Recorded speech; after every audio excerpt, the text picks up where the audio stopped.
Well, hello, welcome to the channel and thanks for joining me. So I've got an unboxing video for you today, but first I just wanted to share this rather delightful page of stamps.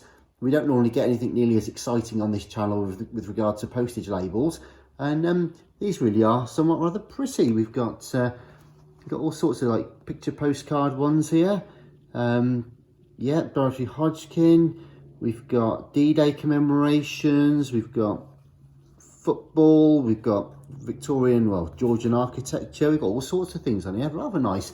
Well, there we go then. So I'll put that to one side. Very pretty. Okay, so we're going to open this box now. I'm not sure what's in it, as always, and hopefully you can hear me above the low-flying aircraft overhead. But as always, I don't know what's in the box at the time of opening, so you will still have the upper hand at the moment. Righty-ho then. Well, it's quite a sturdy box, which is encouraging. And, yep, it's got various bits of polystyrene in here. So, the plot thickens.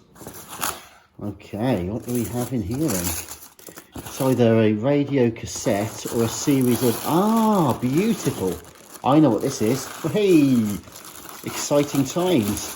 Now, right, let me just get rid of this mess. Okay, so this is normally where I'd be having a rant. I've got various videos that I recorded of unboxings that I never ever was brave enough to post because I went off on one somewhat. The amount of people that post vintage items literally in a carrier bag or wrapping it in parcel tape and just posting it as it is, and it's wrapping the original box up and all that. I'm delighted to say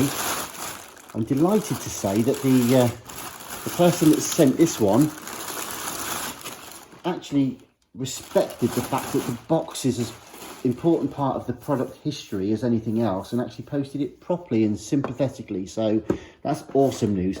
Okay, so here we have then a rather delightful old MG2. I mean, this is super early, like 1981 or something like that. And here we go. Look at this. How cool is this? Look at that. Beautiful. So it's got the original instruction book here. Look, wow, that's really tidy. That's lovely. Okay, so we've got that there. We have the, I mean, look at this, it's beautiful. Right, so we've also got the unit itself, not unlike the MG1 in appearance, and certainly not that part. I'll show you the MG1 on the channel another day. But this one's got the sort of radio almost bolted onto the end, as it were. And the idea was, I think it was to wrap around your hip, and it was kind of like contoured. So you've got the personal stereo side there, and then the radio unit kind of bolted on the side. There's your tuning dial. There's your stop and play, soft touch buttons, very much like the MG1 there, with the direction sliders as well. There's your various modes for the radio, for the wave band switches and stuff, and mono and stereo, and a pitch control button as well, just there as well. Yeah, wonderful, beautiful. And there it is. And also it comes with the very seldom now, you don't tend to see the belt clip. That's usually long since gone. So glad to still have that as well. Right, what else is in the box then?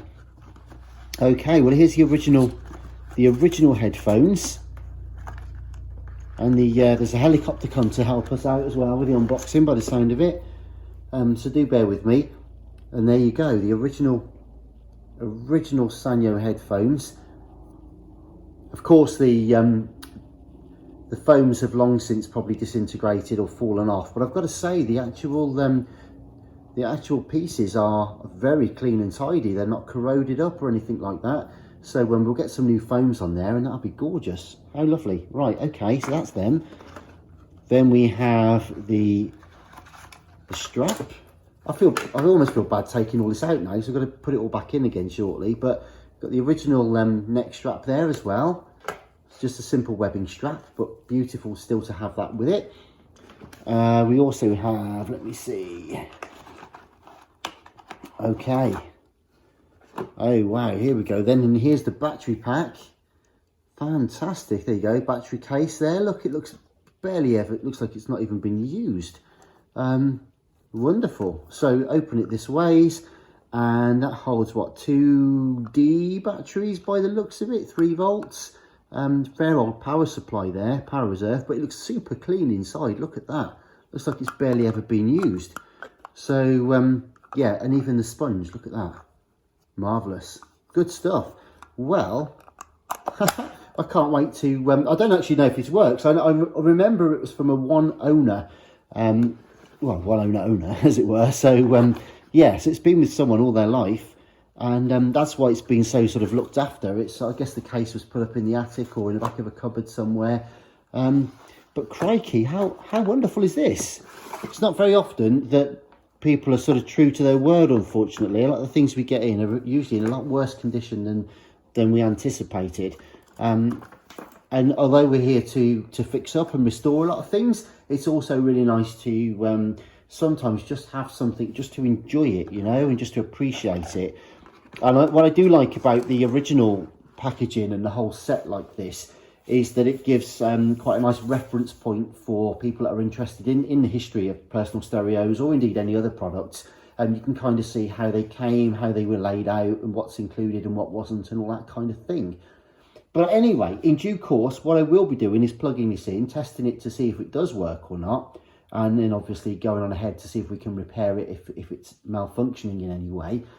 But please do subscribe and hit the notifications bell, because I will be back soon with updates. I mean, I've got a whole pile of 8-track recorders and players, personal stereos, boom boxes. I mean, I'll just quickly pan across to some of them here so you'll see. But I mean, we've literally got, you know, like hundreds of the things here that we want to work on. So we've got all sorts of stuff going on.